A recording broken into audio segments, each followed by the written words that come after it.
শুধু বাংলাদেশ না, পৃথিবীব্যাপী আরওজির ফ্যান বেসটা অনেক বড়। অনেকেই আরওজির প্রোডাক্ট দিয়ে পিসি বিল্ড করবে, এটা হচ্ছে তাদের ড্রিম। কিন্তু আরেকটা গ্রুপ আছে যারা আরওজি দেখতেই পারে না, তাদের কাছে এটা অসহ্য লাগে। তার একটা বড় রিজন হচ্ছে তারা এফোর্ড করতে পারে না। Sad but true. টেকনিক্যালি আরওজির অধিকাংশ প্রোডাক্ট ভ্যালু ফর মানি না, বাট যারা ভ্যালুটা অন্য দিক দিয়ে ক্যালকুলেট করেন, আই মিন ব্র্যান্ড ভ্যালুর দিক থেকে, তাদের কাছে আবার এটা কমপ্লিটলি জাস্টিফাই। এক চিমটি কোয়ালিটি, এক চিমটি ইনোভেশন আর কিছু ব্র্যান্ড ভ্যালু অ্যাড করে হয়ে যায় আরওজির এক্সক্লুসিভ প্রাইসিং। আজকে আমরা একটা অল আরওজি পিসি বিল্ড করবো, এবং বাজেট কত আপনারাই বলেন, কমেন্টে জানাবেন। আপনাদের সাথে আছে আমি অরুণ। আপনারা দেখছেন আরওজি বিল্ডার বিডি। কিডনির বিনিময়। কিডনি দিয়ে হবে না, অন্য কিছু লাগবে।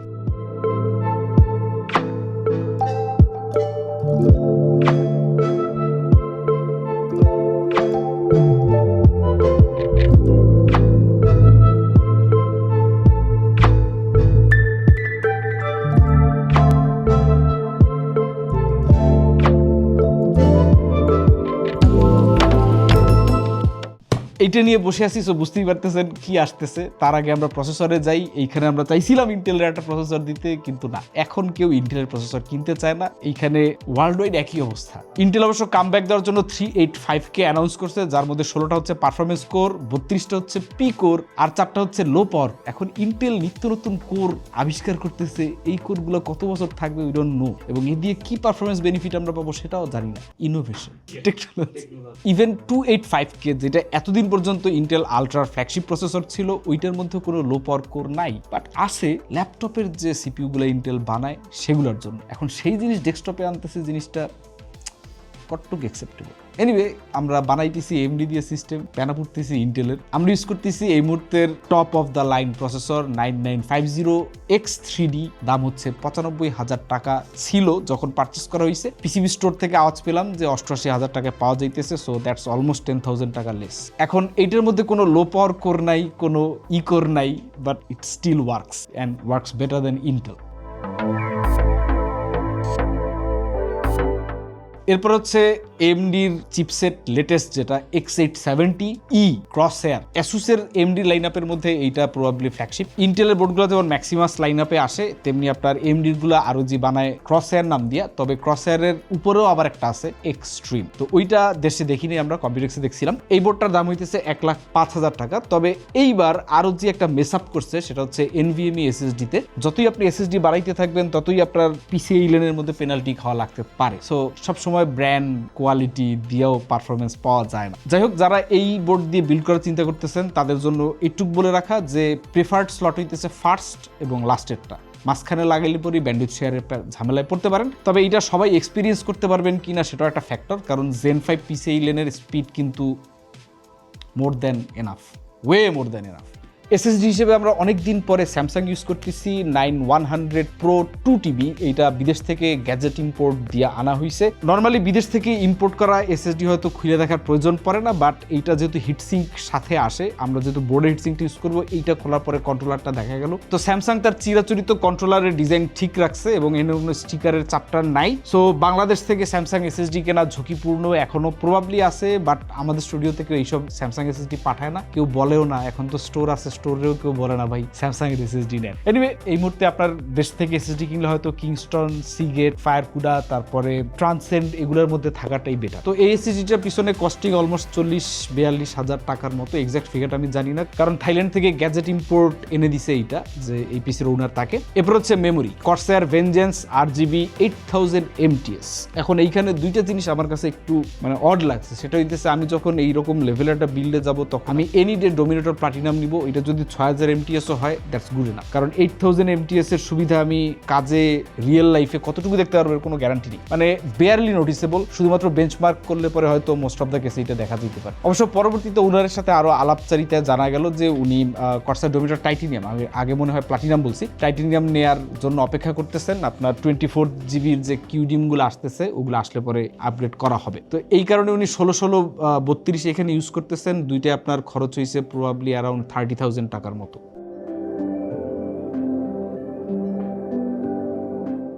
এরপর হচ্ছে কেস প্রবাবলি বাংলাদেশের সবচেয়ে এক্সপেন্সিভ কেসটা উনি নিছে GR701 GR701 এর দাম হইতেছে অ্যারাউন্ড 52,000 টাকার মতো, এবং এই কেসটার আপনার দুইটা সাইড প্যানেলই আপনার এইভাবে খুলে সুইং বা সুইভেল যেটাই বলেন না কেন, কেসটার সামনের এক্সট্রা হচ্ছে ফুল মেটাল, এর বাইরে বাকি সবই প্লাস্টিক, এবং কয়েকটা জায়গায় প্লাস্টিকের কোয়ালিটি আপনাকে কিছুটা হতাশ করলেও করতে পারে, বাট এই কেসটার লুকটা ওয়ান অফ এ কাইন্ড।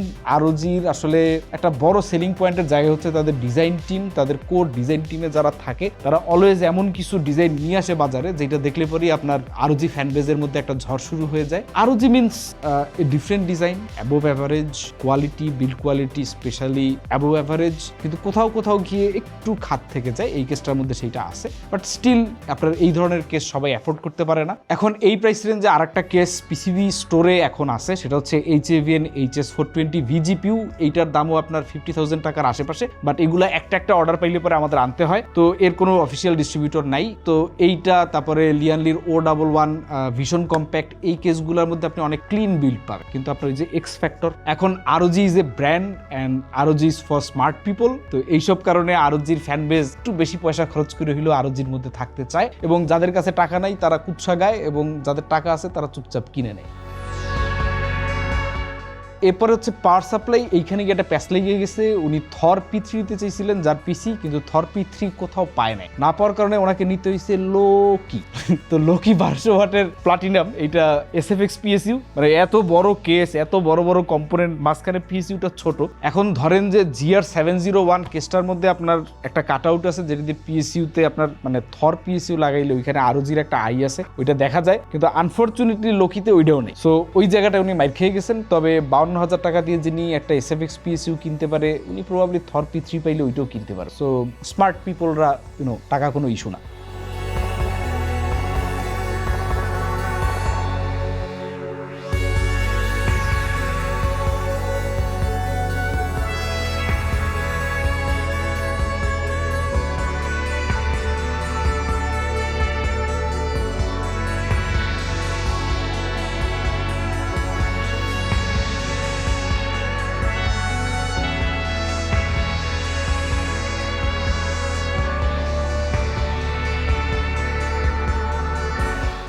এরপরে হচ্ছে কুলার, Asus Ryujin 3 Extreme, দাম ছিল 58,000, অর্থাৎ আপনার একটু কম দামি ব্র্যান্ডের এসির সমান, হাইসেন্স টাইসেন্স ওয়ালটন এই লেভেলে ছিল।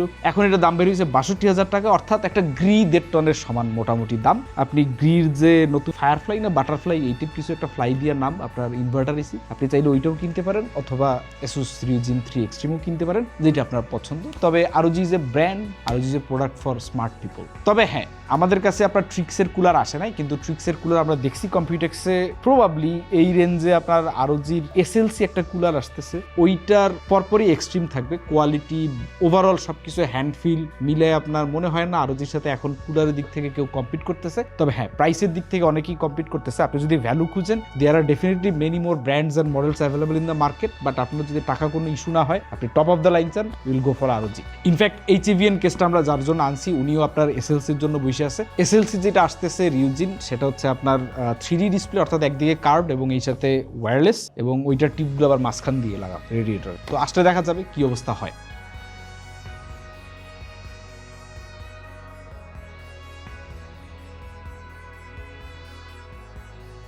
ওকে, রইল বাকি 4,96,000 টাকা, Asus ROG Astral 5090। এখন 4,96,000 টাকা শুনে অনেকের মাথার ঘাম পায়ে পড়তে পারে, কারণ MSI গিগাবাইটের ফ্ল্যাগশিপ কার্ডগুলোর দাম প্রায় অ্যারাউন্ড 4 লাখ, 4,10,000, 15, 20 ম্যাক্সিমাম এর মধ্যেই থাকে, বাট অ্যাস্ট্রাল কার্ডটার দাম এত বেশি কেন? প্রথম দফায় বাংলাদেশে অ্যাস্ট্রালের কোনো কার্ডের অ্যালোকেশনই দেওয়া হয়নি। বাংলাদেশে খুব ছোট দেশ ভাবছে, এই দেশে কোনো অ্যাস্ট্রাল দেওয়াটা প্রয়োজন বোধ করে নাই। এরপরে যখন দেওয়া হয়েছে, প্রবাবলি লঞ্চের 1 মাস পরে, তখন শুধু 50-80 অ্যাস্ট্রাল দেওয়া হয়েছে, 90 দেয়াই হয়নি। অ্যাট লাস্ট 50-90 অ্যাস্ট্রাল বাংলাদেশে দেওয়া হয়েছে, তাও কয়টা হাতে গোনা, আপনি এক হাতে গুনতে পারবেন, এবং যার ম্যাক্সিমামই আবার পিসিবি স্টোরে আছে। তো 4,96,000 টাকায় আর কি অ্যাস্ট্রাল 5090 না পায় অনেকে দেশের বাইরে থেকে কিনছেন, এবং প্রত্যেকেই এর থেকে বেশি দামে পারচেস করতে হয়েছে। ইভেন এখনো যদি আপনি খুঁজেন, দেখবেন যে মাইক্রো সেন্টার টেন্টারেও অ্যাস্ট্রাল 5090 খুব একটা নাই, কারণ আসলে পরেই দেখা যায় MRP-তে স্ক্যালপাররা কিনে নিয়ে যায়, তারপর ইবেতে আরো বেশি দামে বিক্রি করে। এখন এই কার্ডটার দাম এত বেশি কেন? প্রবাবলি ROG, তারপরে স্ট্রিক্সের পরিবর্তে এবার অ্যাস্ট্রাল আসছে,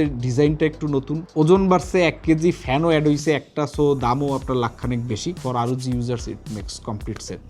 তবে হ্যাঁ, এটুকু বলতে পারি যে এই কার্ডটা হাতে নিলে ইটস নাথিং লাইক এনিথিং।